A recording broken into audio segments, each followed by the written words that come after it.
grab your wine. It's time for Rosé All Day and Juleigh's a Mess, where we talk about current events and living in an intersex life. And now, here's Juleigh.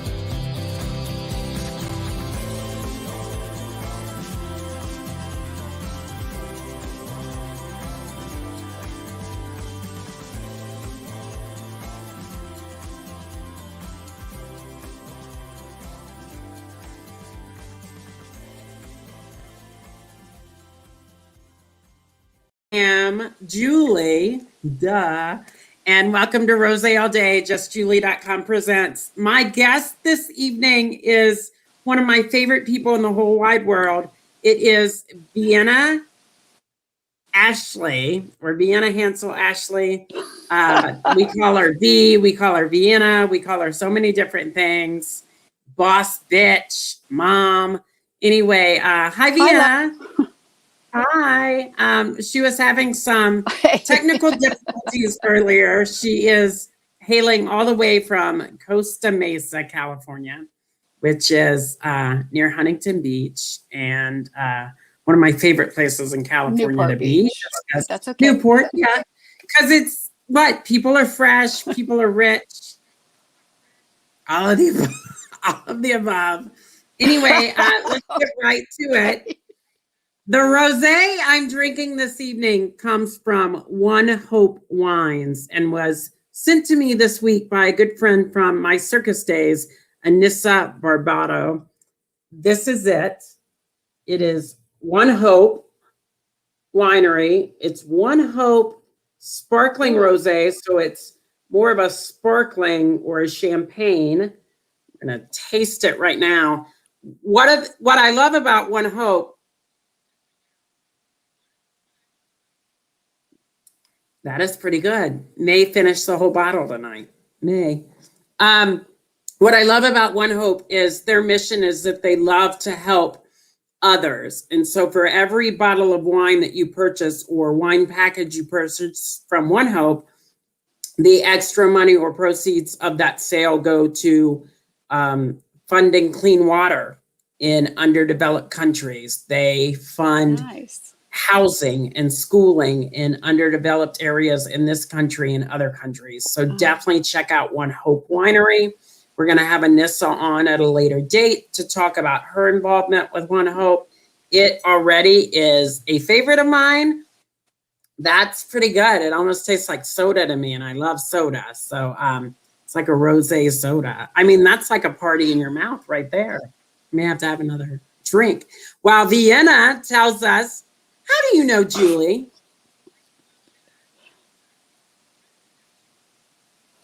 How do I know you? I met you through Dolly, right? Back in the day. Yeah.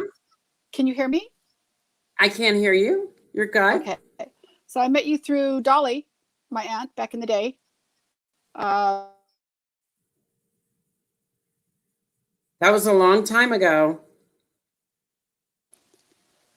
Vienna. Okay, so I knew you as, I knew you then as Bradford. Can you hear me? Yeah, I can hear you. We can hear you. Yeah. Yes. Oh, okay. So that's how I got to know you. It looks like you're fading in and out. We may have some technical difficulties with Vienna this evening. That's okay. You just partner in and partner out as you can, I guess. So Vienna, I met years ago through my good friend Dolly. We met in 2001. So we've known each other for a spell. One of Vienna and I's favorite things is she tries to join us. I can see you. Yeah, almost 20 years. Is that crazy? Vienna and I are the people that, you know, you always hear about the people you shouldn't sit next to at serious events. That would be Vienna and I. We've laughed through many a weddings, many a funerals. She knows me pretty well. I've spent a lot of Thanksgivings with her and her family. She has beautiful grandchildren. Even her Aunt Dolly, who's one of my closest friends, we all are I don't want to say we're troublemakers. I mean, out of the three of us, Vienna would certainly be the one that was like, hey guys, we need to chill. And then like 5 minutes later, we're all laughing again. She's like, I'm trying to be the adult. I don't call it troublemakers. I call it fun makers. Fun makers. Vienna and I do this thing where every Black Friday, you know, we would get together and get up early in the morning, and Dolly and myself and Vienna and her sister Adrienne would put crazy Christmas hats on and go do what everybody else does on Black Friday. But I get tired really easily because of the lupus, and we didn't know that's what it was at the time. But Vienna and I like to do this thing where we find the most comfortable faux bed that's set up in department stores, and we crawl in it together and we take pictures and act like we're sleeping. And when people walk by, we're like, hey babe, how's this mattress feel to you? Do you think it'll work for us?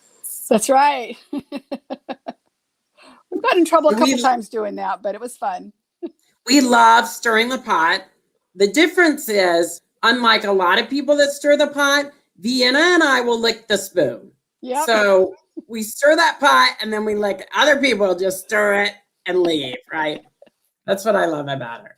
So we're going to roll into current events for the week. I have to say, Vienna, I have Roku and a Fire Stick now for my TV. So I'm not watching I watch live TV, but it's not live all the time. You know, sometimes it's delayed by a day or so. And when I was thinking about current events for this show tonight, I had no idea that there was a shooting in Boulder, Colorado yesterday, and that somebody walked into a grocery store and killed 10 people. I just got the news of that this morning on the morning news, and I saw some guy being interviewed that was actually there, and the people that worked there didn't even know that there had been a gunman that came into the store. So they were running through going, no, there's a gunman. So then all the employees rallied the rest of the people that were there in the store and exited them out a back door so they didn't get caught going down a wrong aisle or something. But these employees helped everybody else get out of the store the best that they could. I just thought that was really neat. I read something about the employees, and I thought there are great people out there that still want safety and still love where they work. And so my prayers go out to everybody affected, and kudos to those employees for doing their job. Yeah. Also, though, I also read that it's the 7th mass shooting here in America in 7 days. And they interviewed a teen last night on NBC in Boston, and the teen said, this is going to sound horrible, but so the teen was like, I don't want to be that way, but it's happening every day. And is this our new normal? And I thought, I hope it's not our new normal. Like, I hope not. What are your thoughts on that? No, I think the craziest one I heard of was the guy in Georgia that went into the massage places and opened fire, and how they're trying to say it's nothing but a race crime or hate crime, whatever you want to call it. But then they forget about the other people that were in there of other ethnicities that were getting services that were killed too. So the guy wasn't just aiming for those specific Vietnamese, Asians, or whatever you want to call it. He was just, as he put it, having a bad day. And I'm like, are you kidding me? We all have bad days, but we don't go shooting people. You drink rosé and I drink coffee. Off we go. Right. You know? People that have a bad day go to massage parlors. Yeah. I don't know about that anymore, but I know. You and Dolly and I used to love to go to massage parlors. And trust me, there were days that we would go to massage parlors and coming out and it felt like we had been beaten within an inch of our lives. I like that. But right. But it's just sad. It's just sad that it is. It's starting to feel like you have to be on your guard 100% wherever you go. And I think the grocery store is kind of the last place people think they have to be cognizant and aware. It's just, I definitely feel like something needs to be done. I don't know what needs to be done because I do believe in the amendments and to be able to protect yourself and own guns. And it's just sad that we're even at this injunction, and where do we go from here, and how do we protect our own? It's sad. I know it's very sad and scary, especially for like I think more like my grandchildren and stuff, you know, them growing up, what it's going to be like for them next. Yeah. I don't know. I know. And a lot of people worry about that, and they should. Here's some good news. Disneyland's reopening, right? That's what I heard. That's what Is I that heard. true? At the end of April, they're supposed to reopen, and only to Southern California residents. And on a number limited to people allowed to go. And I don't know how that's going to work reservation wise or what we're going to have to do. So I don't know. I'm going to, do y'all still have passes? They did away with the passes. They no longer do passes. And then they reimbursed us for the passes we did pay for from March to whenever they expired. So I got reimbursed for our passes, but now there's supposedly a talk of something called a legacy pass, and I'm not sure what that's going to be, but I heard it's going to be around $2,000 to get that pass if they do that. But as far as letting people back into Disneyland, they're only going to do it at 20% capacity and only to Southern California residents. So I don't know how that's going to go. Well, I know that the good thing is without the pass, Dolly can go, and I know she loves to go. I know y'all love going there, and I know that Molly and her kids love going there. So hopefully y'all will get to go back in. I think that's very exciting. They've been doing smaller things in the meantime, though.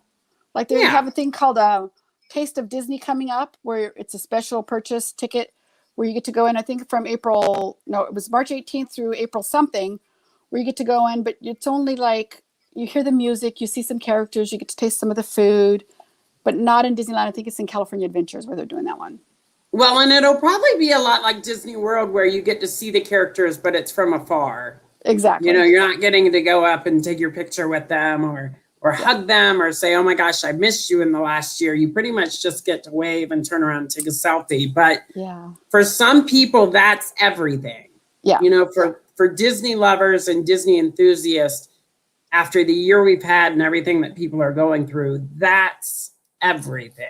So for the people that don't understand Disney and never understood it and don't get it, this segment's not for you. But for everybody else, that's everything. That's huge. That's everything. Yeah. And Walt Disney World is celebrating its 50th this October. And I was thinking the other day and just talking to some of my old cohorts, because I worked at both Disney World and Disneyland, but at Disney World, it's hard to believe that it's been 25 years because I opened the 25th anniversary parade. So I look back and go, oh my gosh, it's been 25 years. Like, that's crazy and cool. And it's just exciting and crazy and cool. So this part of the show, we're moving a little fast. It's okay. It's about 6:12, so about 7:12 on the East Coast. It's for those of you that are watching, Vienna's in California. So she was like, what time do I come on? And I was like, that'll be 4 p.m. your time. Right. 4 p.m. on the West Coast. It's like, it's fun when you have people on the East Coast and even Central Time. But when I get my California people involved, I'm like, make sure you're ready by 4 p.m. So this is right in the smack dab middle of her afternoon, which is always hectic. Your afternoons and your days are always hectic.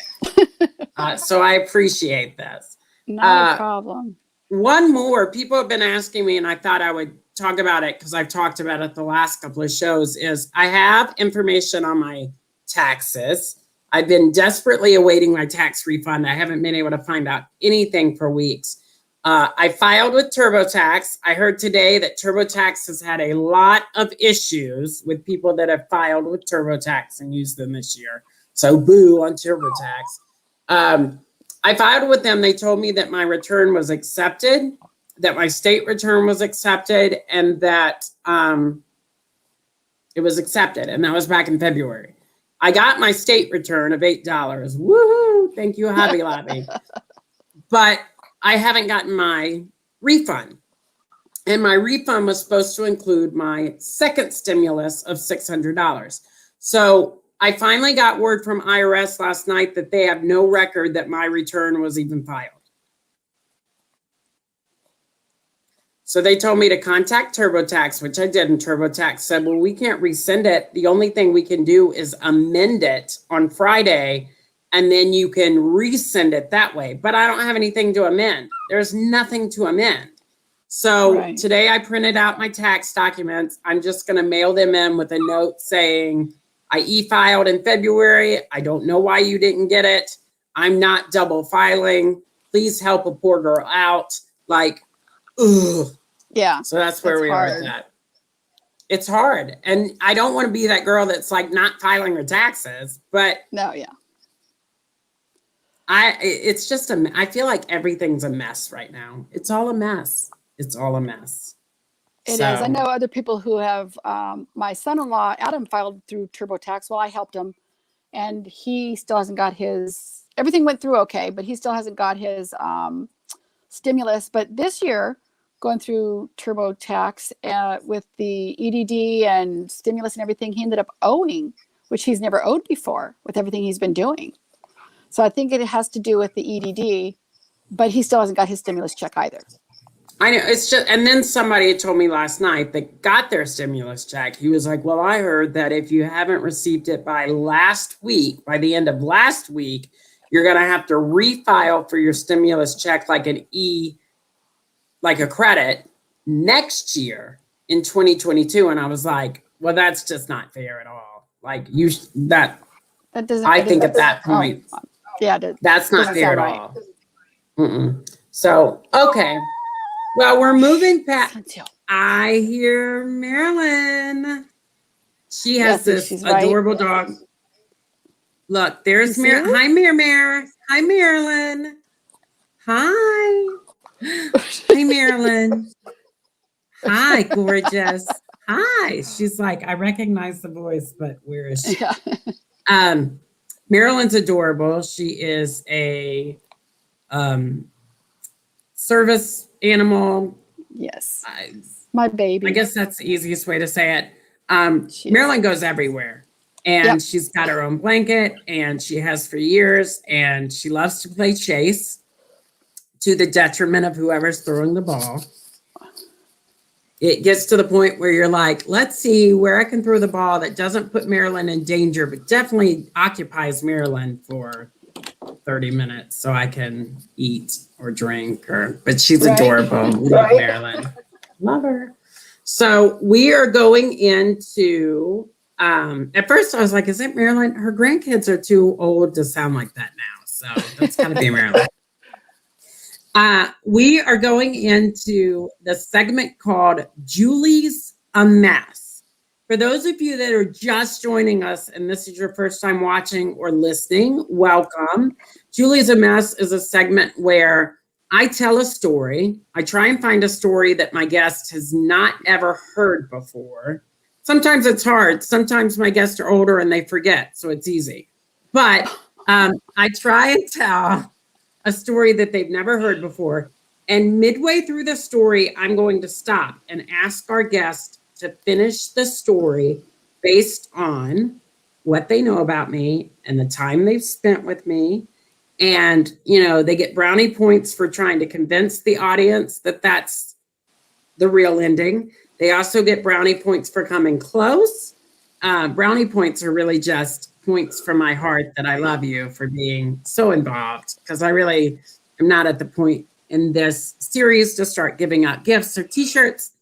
But we're going to try this out. Tonight's story comes from California, and it has to do with a friend of mine, Charlie. His name is Charles Richardson, but I call him Charlie. And Vienna's heard me mention Charlie before because we used to hang out and get into a lot of trouble in California together.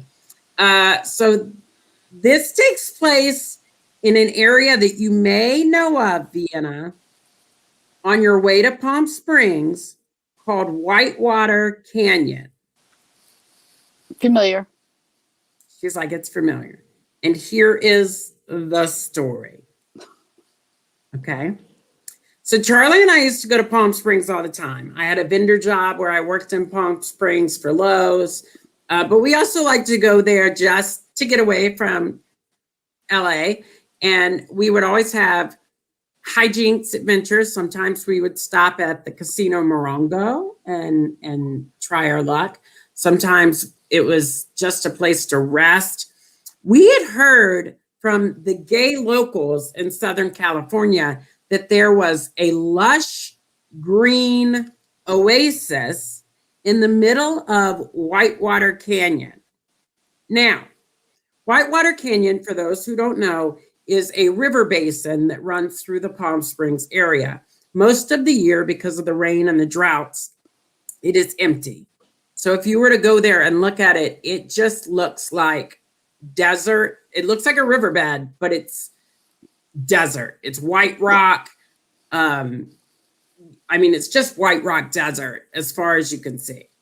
And Charlie and I were like, hey, we're on the way to Palm Springs. Let's stop and see what it's all about. Let's see if we can find this green oasis in the middle of the riverbed. Supposedly gay men went there to sunbathe, nude, and to do other things. If you heard last week's episode, it was kind of like Cock Canyon, but on your way to Palm Springs.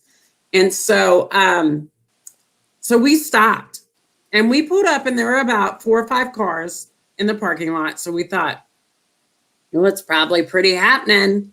Let's get out and go see if we can find this canyon.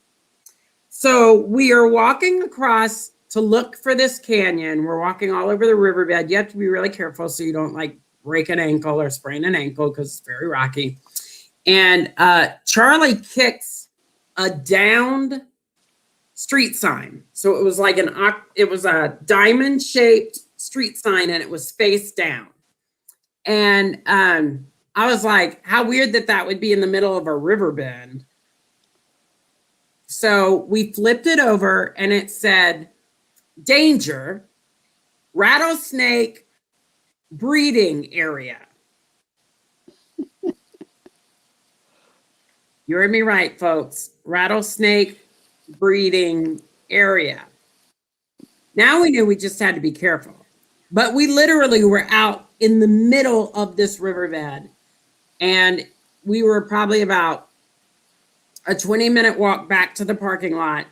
And in the other direction, we thought we saw this green oasis. So we started to head to the green oasis, not really thinking about the danger sign that we just found. I mean, I think in our head, we were thinking it could have washed down the creek, the last big rainstorm. Maybe it's not this area. We also knew there was a fish camp on the other side of the river where people would go and fish.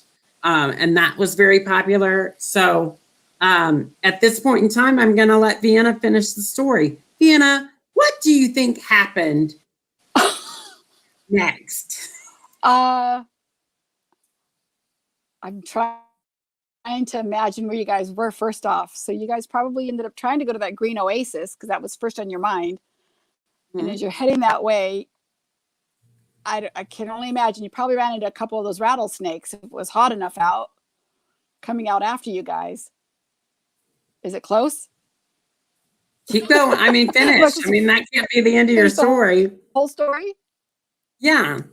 What's the ending? Oh, okay. I'm here. What's the ending? You keep freezing. So you guys probably kept trying to find that green oasis, and it would probably be a golf course, Palm Springs, and not a green oasis, but you guys were imagining. And then knowing you probably hit on one of the golfers, got in one of the golf carts, and they gave you a ride all the way back to your car. Oh, you're frozen that would have again. been amazing. Oh no. I'm here. That would have been amazing. Okay, your ending. Okay. That would have been amazing, your ending. But in reality, we kind of came up upon the green oasis after walking for a while, but there was nobody there. And so we were stumped that there would be 4 or 5 cars in the parking lot and nobody at the oasis. So we start to turn and walk back and we hear. Yeah. You hear that rattle sound, right? I'm pretty sure at that point I peed my pants. Because you're looking. You start looking. Right? You're looking down at the ground and you're like, oh my God, where are they? I'm literally like, I think I peed my pants. And I think I squatted for a minute, but then I think I jumped right back up because I was like, don't squat. Don't do it. What? And we're looking around. Charlie turns all shades of white. Like he pretty much matched the riverbend. I mean, he pretty much looked just like the riverbed. Yeah. And we stood there for a second and he's like, run. And I was like, run? Like, what do you mean run? You could like step in a den. You could step on one. Like I was ready to do like the hot lava game and like just hop. But I was like, oh my God, like we were freaking out. About this time, this little boy comes around the corner of the Oasis, which I thought, why is he here? Like, he's not old enough to be naked in the middle of the Oasis and gay. I mean, he's old enough to be gay, but I digress. But he comes around the corner with a huge super soaker. And I said, watch out. We think we heard a rattlesnake. And he goes, did you hear this? And he cocked his super soaker and like sprayed it. And that's exactly what we had heard. And he goes, that's just my gun. That's not a rattlesnake. Charlie and I looked at each other and we were like, we hightailed it. I mean, we ran, hightailed it back, like jumping, like this is lava. We were jumping over the whole river bend. We get back to our car. We get in the car. My first thought is, oh my God, what if there are rattlesnakes around here and they've crawled up in my car and now they're in my anxiety was rampant. I was like, let's go to Palm Springs. So we're pulling out of that area and we saw this gorgeous, gorgeous man. And I was like, let's see what he's doing. Charlie was like, roll down your window. I was like, nope. Rattlesnakes can jump like 6 feet from their destination spot. I was like, I'm not rolling down. I'll roll it down a little bit to ask the man a question. So we were like, you're really cute. What are you doing here? And he goes, oh, I'm from the University of California, Irvine. I'm a herpetologist. And Charlie's like, oh, a herpetologist, you study herbs. And I was like, no, dummy. And the guy's like, no, I study invertebrates and snakes. And I'm out here collecting rattlesnake babies. Oh, wow. And I thought, oh my God, well, we're lucky we're not dead yet. And Charlie says, what do you have in that Tupperware container? And he turns around, he has a Tupperware container and it's taped off with duct tape all around the top. And he was like, a rattlesnake. And I was like, I can't see it. Aren't they like brown? And he goes, no, some of them actually blend into their surroundings. He goes, look closer. And I was like, I can't see anything. Well, the background was all of that white rock that we had just been in. And he went, oh, hold on. So he raised it a little bit so it was against the back of the Brown Canyon Mountains. And sure enough, you saw this baby rattlesnake. And Charlie's like, let's get out of here. And we were like, thanks, you're really cute. Thank you for the information. He was like, were y'all out walking around in that? And I was like, uh-huh. And he was like, that's stupid. I'm like, yeah, Charlie, that's stupid. Oh my God. Oh my God. But I'm still here. So, I mean, that's the moral of the story is that Julie's a mess and I live to tell about it. There you go. People, California is known for rattlesnakes. Don't just meander off the beaten path. Don't do it. Especially out in the desert. Well, they're everywhere. Even in Southern California, they have 5 of the 7 deadliest. That's true. Even right here at the Back Bay. And Molly goes walking at the Back Bay. One day she was like, you want to go walking with me? And I went, nope. I've cheated death one too many times to go walking with you in the Back Bay. Yeah, she jogs more now than anything. And well, I jog too. Yeah. I'd run through the Back Bay if I knew rattlesnakes were there. I'd sprint. And you know me, I don't sprint. Oh, Lord. Okay, now we're going in. We're right at about the 30-minute mark, which is good for us. We're going to slow it down. I want to ask you just before we go into 5 questions, what's something that's we've experienced in the past or you've heard about from Dolly or from equal partners or friends that you've gone, oh my God, Juleigh, maybe a crazy story about me. What's something that you remember that's just, you were like, I worry about her sometimes? Well, 2 words. She laughed. Did you hear my 2 words? Yeah, sweet cheeks. Sweet cheeks and lollipops. Lollipops, we are not going to talk about. No, I know. That's why you asked, and I'm just saying. I did. I asked, and people probably wonder. I mean, people that follow justjuleigh.com, I use lollipops in a lot of my merchandise, and they're like, oh, she must like lollipops. And I'm like, we're not going there. There you go.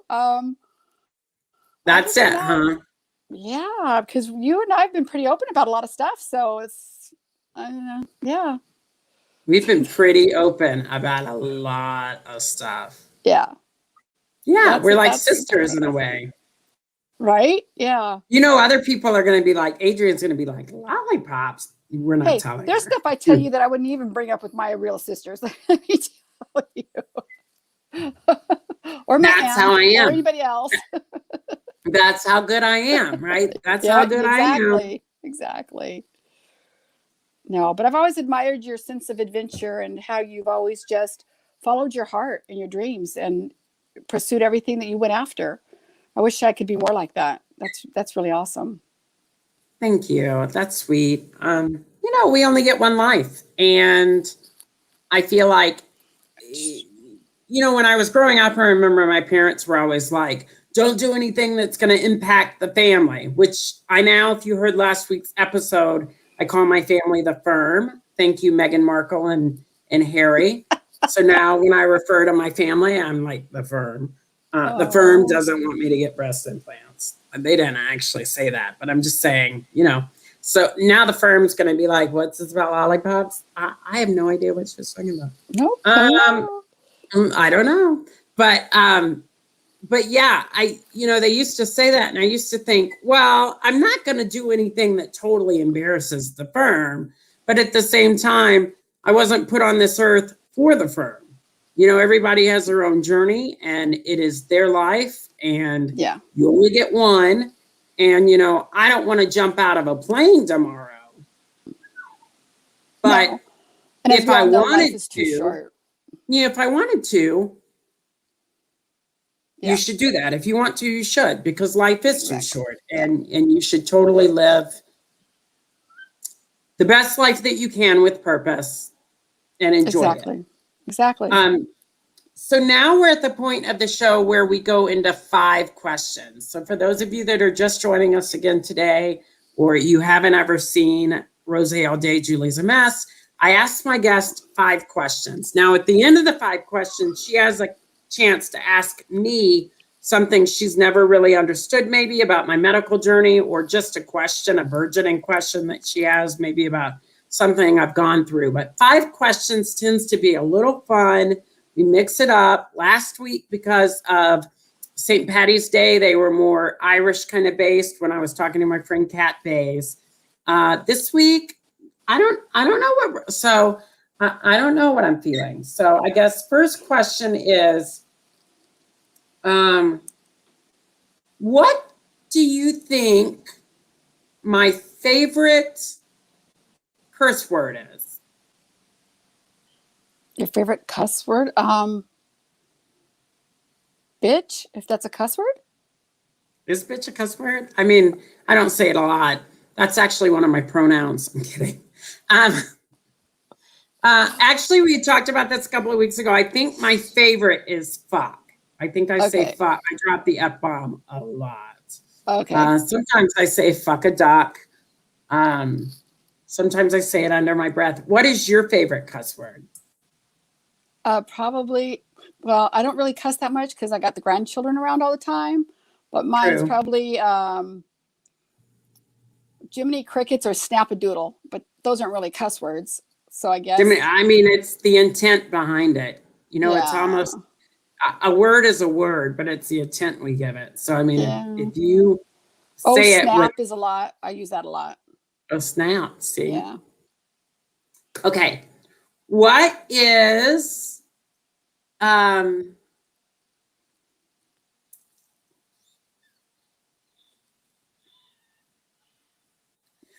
what word would you pick to describe me to your grandkids if you wanted them to know me better?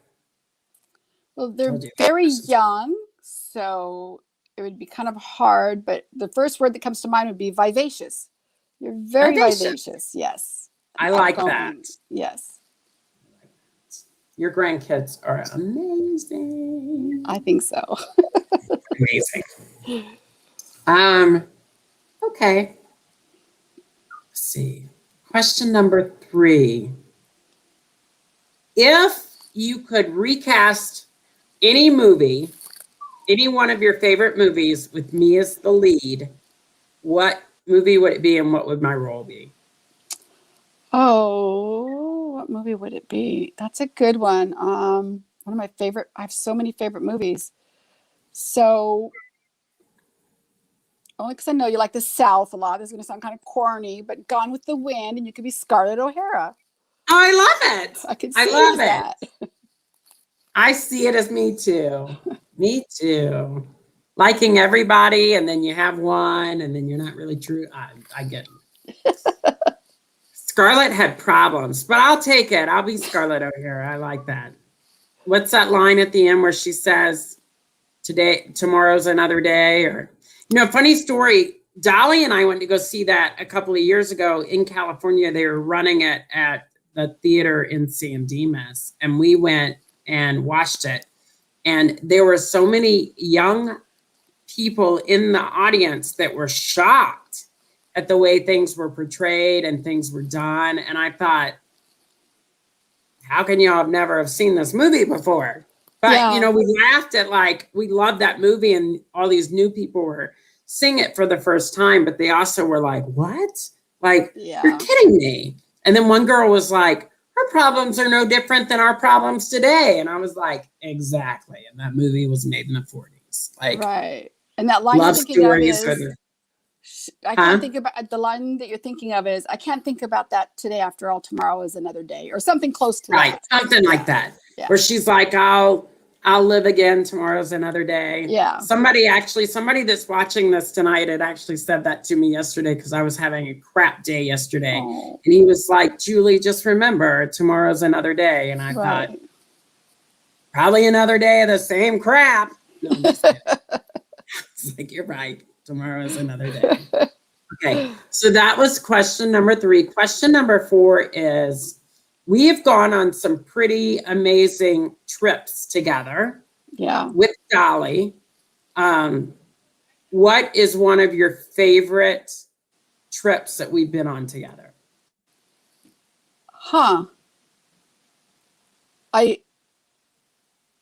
There's been so many. And my brain's kind of foggy, but I liked the Las Vegas one. The last one we did was pretty fun. Yes. So Vienna bought her Aunt Dolly a ticket to go see Cher in Las Vegas. And I was coming to visit Dolly because I often come out there for weeks, months on end sometimes to get my California family fill. And they were like, we're going to Vegas and we want you to go with us, but we don't have another ticket to go see Cher. And I was like, okay, I've seen Cher and I've met her. So I don't care. Same show, same show, different time. But we went and we had such a blast. Now, talking about Julie's a Mess, and not that Vienna does this stuff. I'll let her play her own advocate. But California, marijuana and medical marijuana it's not a big deal. Everybody does it.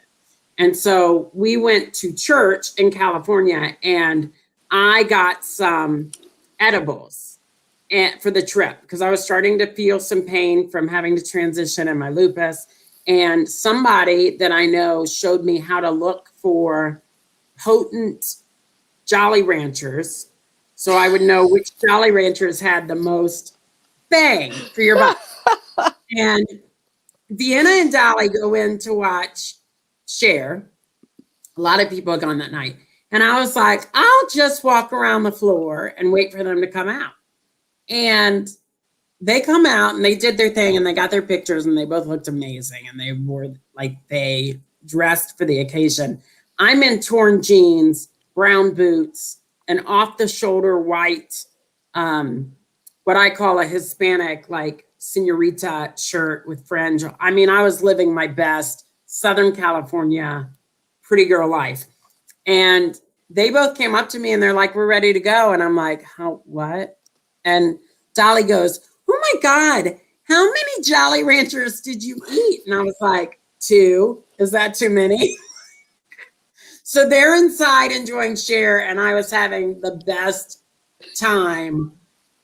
And we were laughing that, like, women were coming out of Cher with their husbands, and their husbands were like dead-eyed looking at me, and they'd hold her tighter to their wives, or they'd hold tighter to their husbands and like shoo them off in the other direction.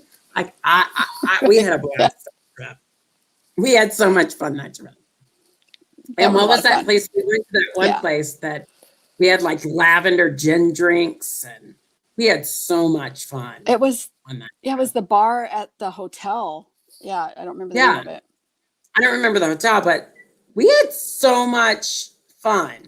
Yeah, it was a lot of fun. It's always a party with Vienna, Juleigh, and Dolly. That's right. The fun makers, not troublemakers. She'll be on the show in the future. I have to, catch her up to speed on how to work a camera and all that fun stuff. But she couldn't do it today, but we're going to get her on here too. Maybe we can have y'all both back on together. There you go. That would be fun too. Okay, question number 5. Rolling into question number 5. And I'm trying to think of them as we go.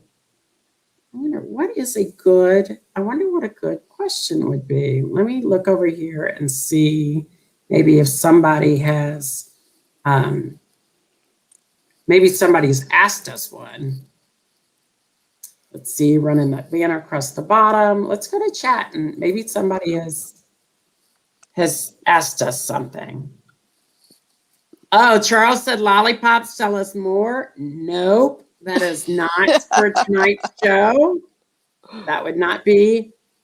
Oh my gosh. Joe said, Charlie, I'll tell you about the lollipops. This is not looking good for me. Sorry. Not looking good for me. No. I mean, you told the truth. It is what it is. So let's see. What is something that you love that I love? And that's a lot. There's a lot of things we have in common in life, but what's something that you love that I love? Traveling, probably. Traveling. And I was thinking mermaids. Having fun. Yeah. I was thinking mermaids. Mermaids too, yeah. We're kind of going back a little bit. I was telling Charlie earlier today when I was talking about, he was like, everybody wants to know what my story is going to be each week. And I was like, I have to be kind of respectful of Vienna and she's a grandma now and I respect her and all that. So I said, I can't tell a dirty story. So we told the rattlesnake story and I thought that was a fun one, but I wanted to ask you, Dolly's always told me this story. I don't know the truth. And I just always laugh because you have really long hair. Uh-huh. You've always had really long hair. Right. You don't like people to touch it. You don't like people to pet it. I get it. Now I get it. Then I was like, why not? It's so beautiful. But now I'm like, I get it. Don't touch me. I don't know where your hand's been. I heard a story, and you can tell us the story or corroborate, but I heard that like for a radio contest once, you got in a box with a bunch of snakes and people are like, what? She's going to do it? And your only thing was that they not get in your hair. That's true. It was for Mark and Brian. We did it at Disneyland. They did a thing for the Indiana Jones ride where we got to go be part of their crowd, Mark and Brian's crowd, before the ride ever even opened up and was to the public. So I was in the crowd, and then they picked me out of the crowd to come down. And the thing is, I had to sit in this pit of snakes for so long before I could get this commemorative pack of playing cards for Indiana Jones. And we got to go on the ride, be the very first people to go on the ride. So I said, fine, my hair's going up. They can't go around my neck, and I don't want them in my hair. They're like, okay, not a problem. So I did it, and we got to go on the ride the very first people. What kind of snakes? Like non-venomous? They were probably, they would have to be like boa constrictors, I would imagine, those kind that are not poisonous. But I was still scared. Didn't like it. I would not have liked it either. And so just for people listening, it was like an acrylic box, and you were sitting in a chair in the middle of it? Yep. And then they poured snakes in, or were the snakes already in there? The snakes were already in there. You just got to get in very gently, and you sit down on a chair that's already in there. So you don't want to step on the snakes or anything like that. So yeah, it was still, yeah. I couldn't have done that. I couldn't. But I mean, clearly if I don't know they're there, I can run through a riverbed with venomous ones. But if I knew they were there, no, I can't do it. That's just my mom. For everybody, that my snake fear comes from when I was growing up. My mom, when she was growing up, every time she leaned over to grab a stick or something in the yard, my grandmother, I guess, would yell, put that down, or don't do that. That could be a snake. And my mom's always had, I don't want to say irrational because I don't want to talk down anybody's fear, but she can't even see one on television without screaming. People send her links now, like email links of, look, a cobra popped up in somebody's toilet, and she's like, ah, and she can't think. And she gets to the point where her anxiety becomes so emblazoned that she'll trip backwards and end up hurting herself, or she'll kick something trying to get away from them. And that's where her fear is. Well, so when I was growing up in Alabama, we saw them all the time. My brother would knock a baseball into the woods. He'd ask me to go get it. I'd see a black racer. I wouldn't think twice. I'd let the black racer pass. I'd go get the ball. But then somewhere in my young adult life, I became fearful of them. And now there are times where I'll have dreams in the middle of the night because my anxiety is so high, and I think that they're in the bed with me, or I think they're on the floor, and I don't want to get out of bed. And so I've held them before, and I think they're beautiful to look at, but I just freak out. And here in Nebraska, they have rattlesnakes up on the west coast of Nebraska, but they don't really have any central or southern Nebraska. But they do have garter snakes, just a ton of garter snakes. Right. And I saw a couple last fall when I moved in, and I just stopped and let them do their thing. Do I like them? No. Do I want them in my house? No. Would I freak out if I found one in the mailbox? I think I'd have a heart attack. Me too. I think I would.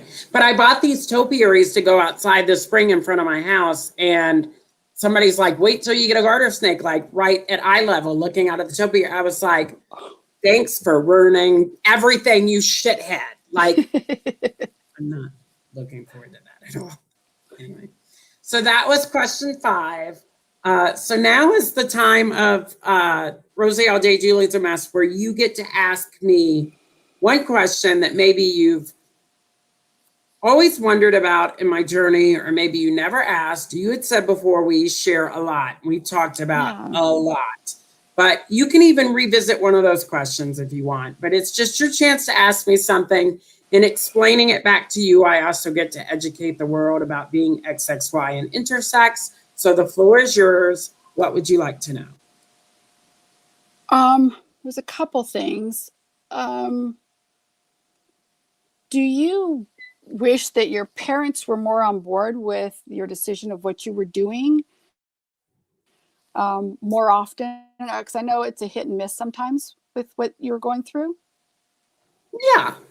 So I have done a lot of soul searching in this last year that I've been in Nebraska. I don't know if you know, but I am talking to my parents again. I started talking to them. Oh, okay. I didn't know. I didn't talk to them for a year. And then in February of last year, when everything was ramping up with COVID, I thought, my dad turns 80 this year. I don't want to not talk to them and miss out on huge milestone. And the big thing for me was I realized that this is not the case with every intersex person. This is not the case with every XXY, but my parents didn't know. I mean, it is safe to say that they absolutely, now knowing what I know, they had no idea what I was going through at an early age.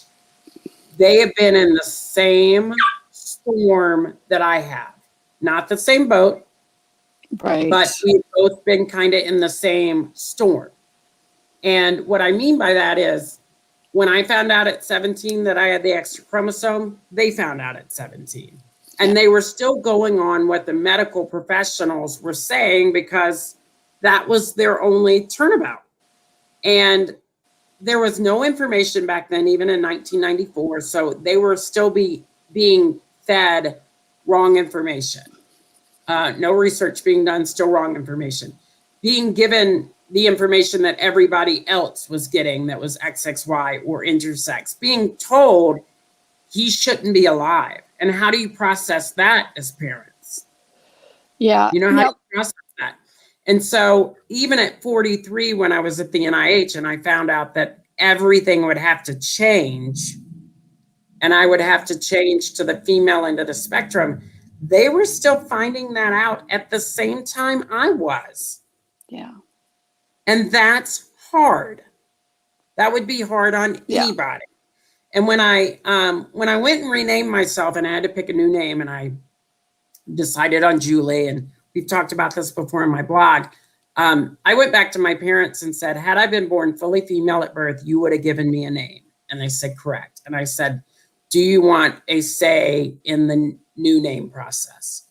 Only because I thought that would make it easier on them. Yeah.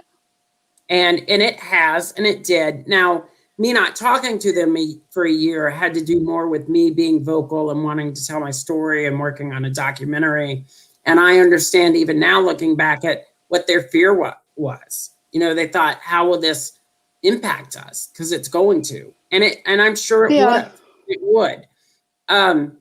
But they have come full circle in that last year. That's good. I call and my dad calls me Juleigh. My mom calls me Juleigh. She struggles sometimes and will say he versus she, but then my dad will correct her, which I think is super cute. And then I think she struggles with it because I am still very much Bradford because I was born both. A lot of people in the trans community will say, oh, they're dead naming you. No, they're not. I don't consider it that way because I don't consider myself trans. I was born both.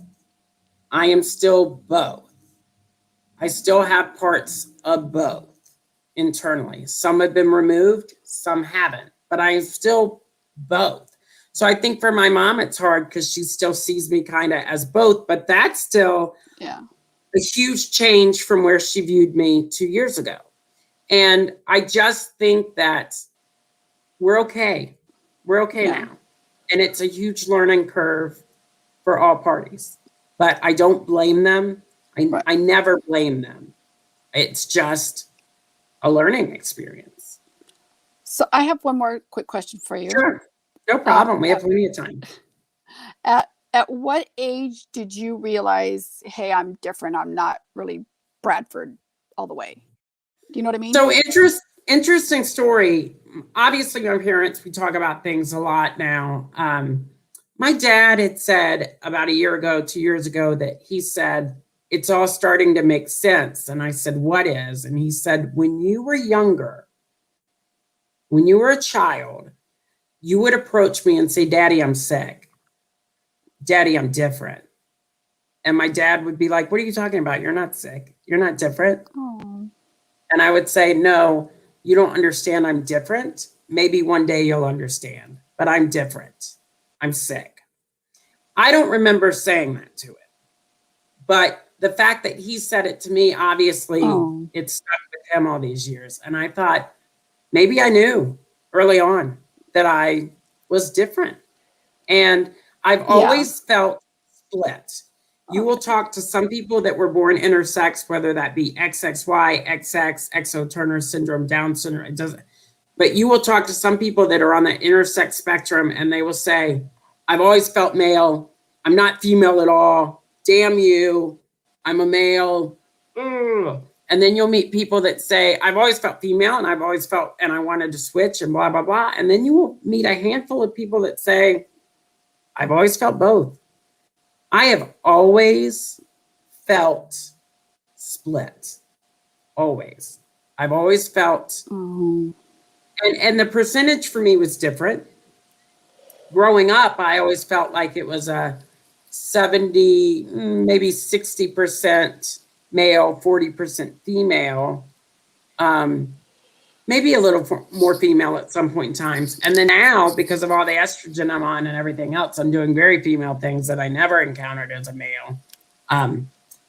Last night, I watched a movie called Pieces of a Woman with Ellen Bernstein. It's up for an Academy Award this year.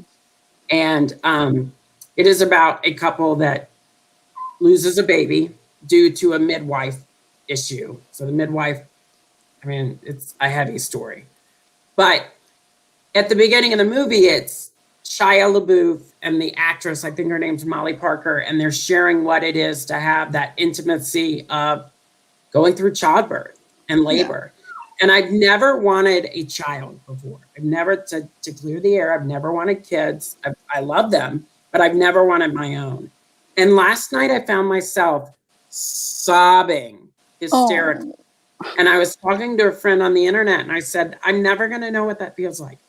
I'm never going to have that bond with a partner that I'm about to bring a kid into the world. And I'm never going to have a kid. And even if I weren't female and didn't go through all that medical issues that I've gone through, even as a male with XXY, I was sterile. So that was never going to be a part of my history or my realm. But right. The other night, it really hit me hard. And I thought, it's got to be all the estrogen. It's got to be estrogen. But you've got to remember, too, there's a lot of women out there who can't have children or who didn't have children, and it doesn't define who you are. No, I know. But it's still something that I'll never get to experience. And then I read an article yesterday where, and this is very important, and I tell everybody this. I read an article the other day out of Australia, and it was talking about pandas and some of the other zoological animals, but they classified intersex embryos, and more importantly, XXY embryos, which is what I am, is being non-viable embryos that should be destroyed. And I thought, ooh, that's what the American medical community has long said about XXYs. But now to hear it even in a zoological context, it still struck me as, one, you're telling me I'm not supposed to be here and my life's not viable, and it is.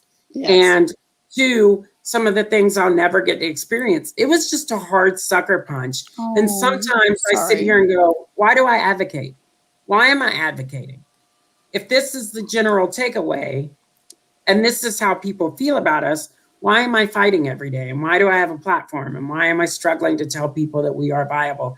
And it was just yesterday, it was just like a 1-2 punch.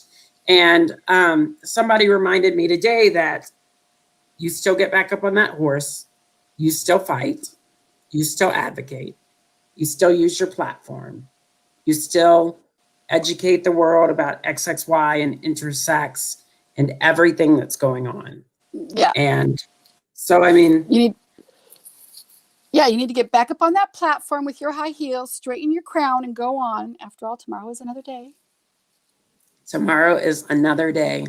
Vienna, thank you so much for being a part of tonight's show.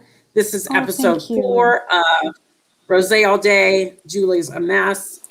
I enjoyed everybody that's joining us this evening. Please go to justjuleigh.com, read my blog, follow my YouTube channel, follow me on TikTok. We're trying to grow this platform out, right? I'm at about 51,000 followers on TikTok and growing, hoping to get to 100,000. Trying to get 1,000 followers on this YouTube channel. So please subscribe if you're not already. If you're joining us on iTunes, Spotify, or Google Podcasts tomorrow or in the next few days, thank you. I hope you'll subscribe to our podcast on those platforms and also go back and listen to ones before. Next week, I will be trying out a different rosé. I also will have my good friend, Charles Richardson, with me because I am going this weekend to what? Pick up a truck from my cousin David in Memphis and drive it back. So I'm sure I will have some new experiences for Juleigh's a Mess just from this weekend alone. I will have Charles on the show with me next week. Thank you so much for watching. Vienna, thank you. Thank you. I love you. In podcast. I love you too. For more content, follow justjuleigh.com. That's just Juleigh, JULEIGH.com.